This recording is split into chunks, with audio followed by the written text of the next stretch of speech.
During New Year, the Kenyans play their music.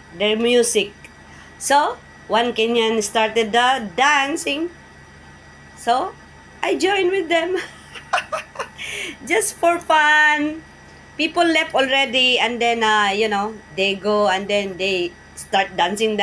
Oh, copy. I also enjoy. So, all the Kenyans are dancing because it's their music.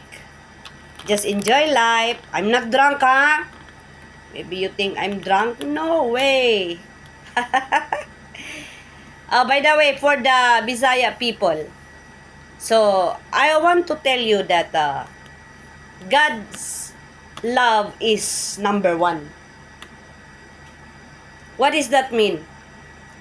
Unahon na to ang Ginoo. Okay? Higugmaon na to ang Ginoo nga mura og tao.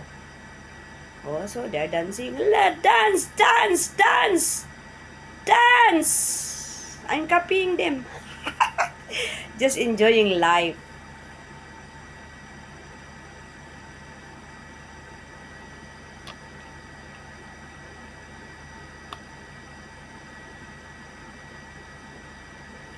So, na to ang Ginoo. Unahan na to ang Ginoo paghigugma. Kay kung mo higugma ta sa una sa tao, murag lahi. Kay ngano, ang Ginoo di man gyud mo kupas ang iyang gugma. Karon kung mo kupas ang gugma sa imong gihigugma, di ba? Siya ra pud ang magpasakit nimo, siya ra ang magpasakit nimo. Ay, balik-balik man to ngano to. Or example lang, ang imong gigugma namatay. O sakitan ka pero na ang Ginoo, may number 1, number 2 ra ng imong kuan tao. Number 2 ra na siya, ha?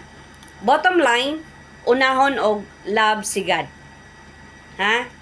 Unahon nato siya og love kay siya man ang nagdala tanan. He is number 1, he is powerful. So, unahon nato siya. Mura siyang tao nga atong higugmaon. That's the bottom line. Dili kay hangin ra, magampo ra, kung gikinahanglan. Tanan pasalamat. Tanan nga nahitabo sa imo, pasalamati. Dili kay magampo ra kay nakaproblema, nagampo ra kay nanginahanglan. No! Every day. Okay? Enjoy life with God. Diba? Sulit ang inyong kinabuhi. Usog, gihimo ba taniya para ma-happy, para mag-kuan. Pero siya lagi una, ha? Siya giuna. Hala, dance. Ragoy, dance, ragoy.